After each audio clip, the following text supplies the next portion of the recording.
हमारे YouTube channel perfect knowledge में। जैसा कि आपको पता है हमारा विज्ञान का चैप्टर चल रहा है फर्स्ट, रासायनिक अभिक्रियाएं एवं समीकरण, और उसका कल मैंने पढ़ाया था परिवर्तन, यानी कि भौतिक परिवर्तन और रासायनिक परिवर्तन। उसको आपको वो वाला वीडियो समझ में आया होगा, आपको क्लियर हो गया होगा कि भौतिक और रासायनिक परिवर्तन क्या है। आज हम पढ़ने वाले हैं रासायनिक अभिक्रिया, रासायनिक अभिक्रिया की पहचान, अभिकारक और उत्पाद, ये 4 टॉपिक, और इसके बाद पढ़ाऊंगा मैं इसी वीडियो में रासायनिक समीकरण और रासायनिक समीकरण को लिखने के नियम। ये आज टॉपिक कवर करने वाले हैं हम सारे। तो चलिए वीडियो प्रारंभ करते हैं। सबसे पहले आता है रासायनिक अभिक्रिया। रासायनिक अभिक्रिया क्या होती है? देखिए लिखा है, जब एक या एक से अधिक पदार्थ आपस में मिलकर या क्रिया करके एक या एक से अधिक नए गुण धर्मों वाले पदार्थ का निर्माण करते हैं, वह रासायनिक अभिक्रिया कहलाती है।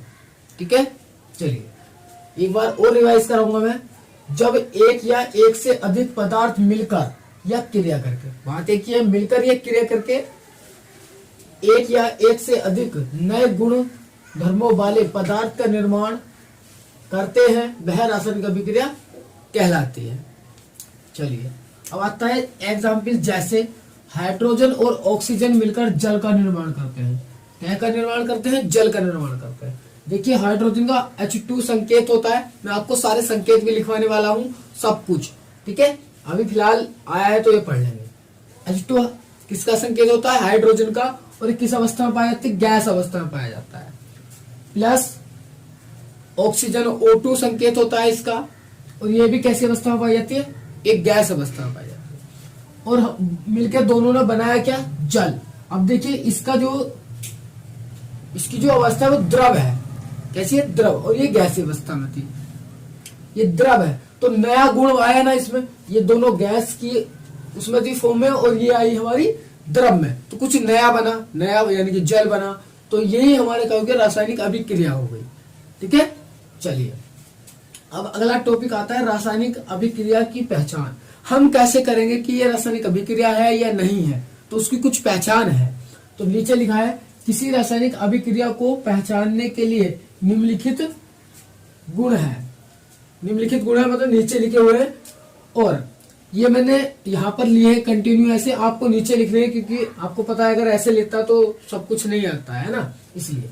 नंबर 1 आता है अवस्था में परिवर्तन। देखिए अवस्था में परिवर्तन एक वहां पर भौतिक परिवर्तन में आया था, है ना। तो वो जो था वहां पर, वो इसलिए था कि उसकी अवस्था वैसी की वैसी रह रही थी, है ना। अवस्था में परिवर्तन यानी कि जैसे पेपर फटा, पेपर इतना बड़ा था, उसकी 2 टुकड़े हो गए, रहा तो पेपर ही, तो वो भौतिक में था। लेकिन यहाँ पर लिखा है रासायनिक अवस्था में परिवर्तन, यानी कि अवस्था, उसकी अवस्था में परिवर्तन हुआ। देखिए इसकी अवस्था कैसी थी? गैस से थी, इसकी भी गैस से थी, दोनों ने मिलकर बना दी कैसी? द्रव। तो ये हो गया इसका किसमें? रासायनिक में। ठीक है, तो ध्यान रखेंगे थोड़ा सा। तो अवस्था में परिवर्तन आता है पहचानने के लिए, कहीं अवस्था में परिवर्तन होगा तो रासायनिक अभिक्रिया होगी, आप देख सकते हो। नंबर 2 आता है रंग में परिवर्तन। अगर इधर कुछ पदार्थ है और उसका रंग कुछ और है, और उधर जब क्रिया हुई कुछ और बना, तो वो रासायनिक अभिक्रिया होगी उसमें, क्योंकि रंग में परिवर्तन आया है। नंबर 3 आता है ताप में परिवर्तन। अगर ताप, टेम्परेचर, यानी कि अगर ताप में परिवर्तन भी होता है तो हमारी होगी कौन सी? रासायनिक अभिक्रिया होगी। ठीक है, अगला आता है गैस निकलना। अगर किसी अभिक्रिया में अगर गैस निकलती है तो वो होगी हमारी रासायनिक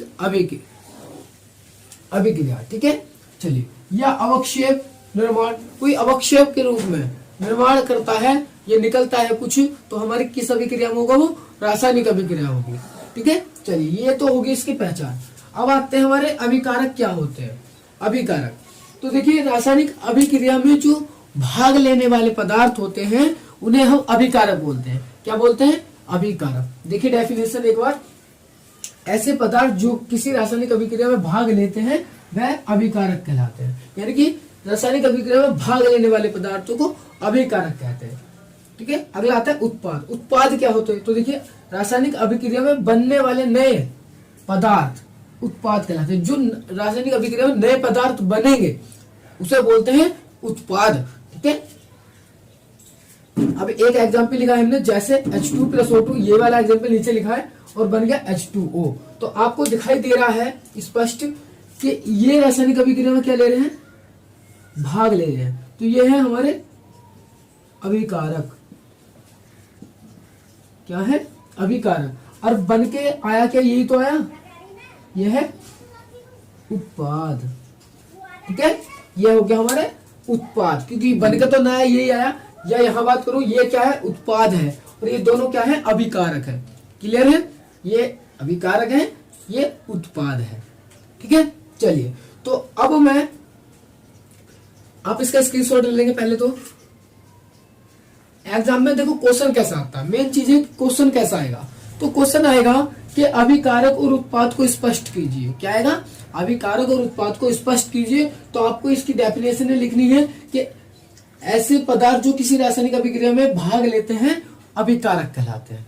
ठीक है, और रासायनिक अभिक्रिया में बनने वाले नए पदार्थ उत्पाद कहलाते हैं। ये लिख दिया। या क्वेश्चन आएगा कि रासायनिक अभिक्रिया किसे कहते हैं, रासायनिक अभिक्रिया किसे कहते हैं। तो आपको इसकी डेफिनेशन लिखनी होगी कि जब एक या एक से अधिक पदार्थ आपस में मिलकर एक या एक से अधिक नए गुण धर्मों वाले पदार्थ का निर्माण करते हैं तो वह रासायनिक अभिक्रिया कहलाती है। ठीक है, चाहे तो आप एग्जाम्पल देकर समझा सकते हैं इसे कि हाइड्रोजन और ऑक्सीजन मिलकर जल का निर्माण करते हैं, फिर ये वाली इक्वेशन लिख देंगे तो वो पूरे नंबर आपको देगा एग्जाम में। ठीक है, तो चलिए अब हम पढ़ेंगे रासायनिक समीकरण क्या होती है। तो चलिए अब पढ़ाएंगे हम रासायनिक। चलिए तो अब देखते हैं रासायनिक समीकरण, यानी कि रासायनिक समीकरण क्या होती है और रासायनिक समीकरण को लिखने के नियम क्या है। ठीक है, तो चलिए अब रासायनिक समीकरण देखते हैं।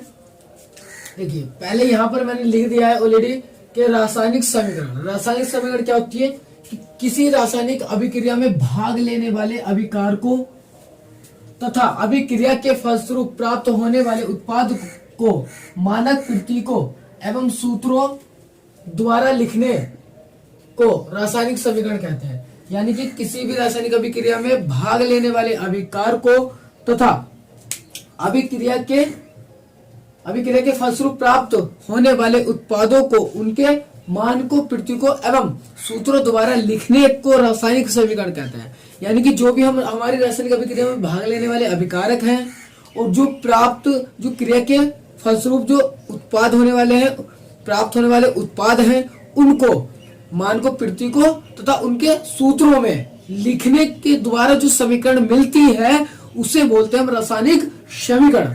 ठीक है, चलिए देखिए इसका एग्जाम्पल भी लिखा है हमने। जैसे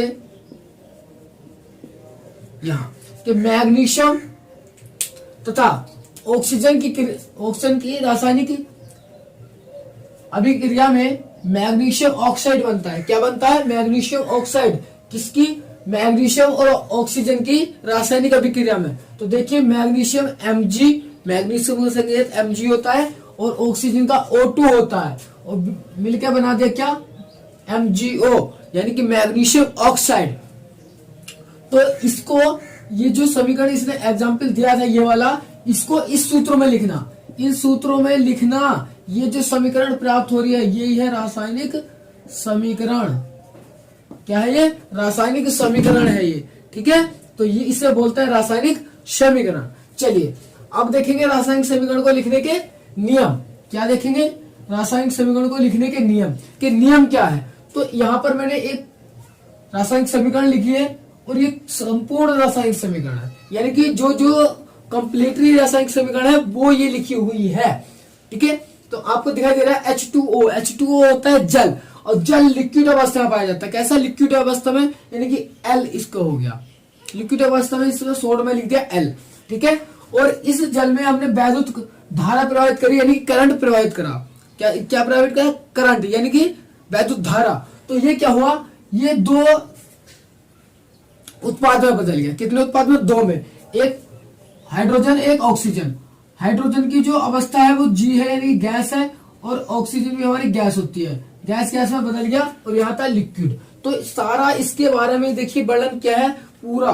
देखिए नंबर 1, रासायनिक अभिक्रिया में अभिकारकों के मध्य प्लस चिन्ह लगाया जाता है। देखिए अभिकारकों के मध्य। अगर यहाँ कोई और अभिकारक होता तो हम प्लस का यूज करते हैं। किसका यूज करते? प्लस के चिन्ह का। अगर मान लो कोई और होता प्लस O2 कुछ भी, तो हम इसके अभिकारकों के मध्य किसका यूज करते हैं?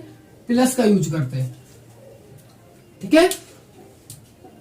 और अगला पॉइंट, रासायनिक अभिक्रिया में अभिकारकों को हमेशा बाएं तरफ, अभिकारकों को बाएं तरफ, देखिए बाएं तरफ है ये अभिकारक, बाएं तरफ, तथा उत्पादों को दाएं तरफ। उत्पाद, ये जो उत्पाद हैं ये उत्पाद हैं, उत्पादों को दाएं तरफ लिखा जाता है। ये दूसरा हुआ। अब तीसरा आता है, रासायनिक अभिक्रिया में अभिकारकों तथा उत्पादों को अलग करने के लिए तीर, तीर का किसका प्रयोग? देखिए तीर का ही तो उपयोग हो रहा है। इनको अभिकारक को और उत्पाद को अलग करने के लिए किसका प्रयोग कर रहे हैं? तीर का। तो तीर का चिन्ह का प्रयोग करते हैं। ठीक है।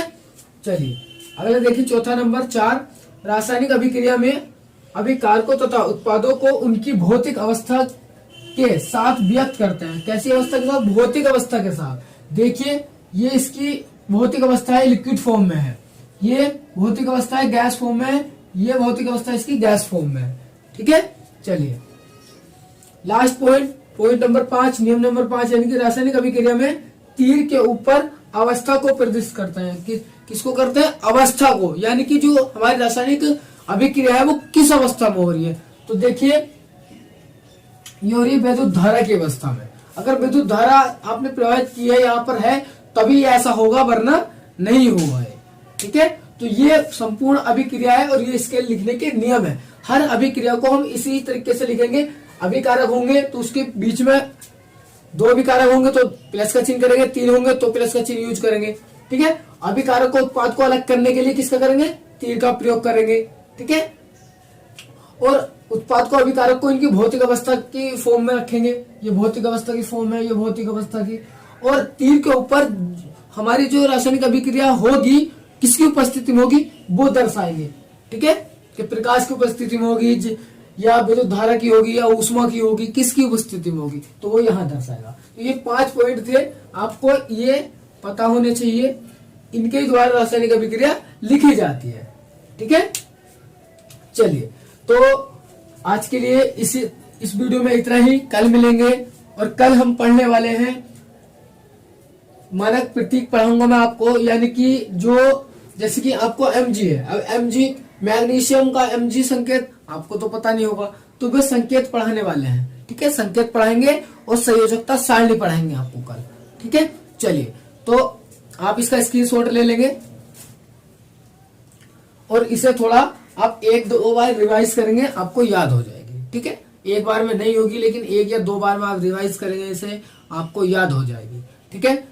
चलते हैं, तो आज के लिए इतना ही। जय हिंद।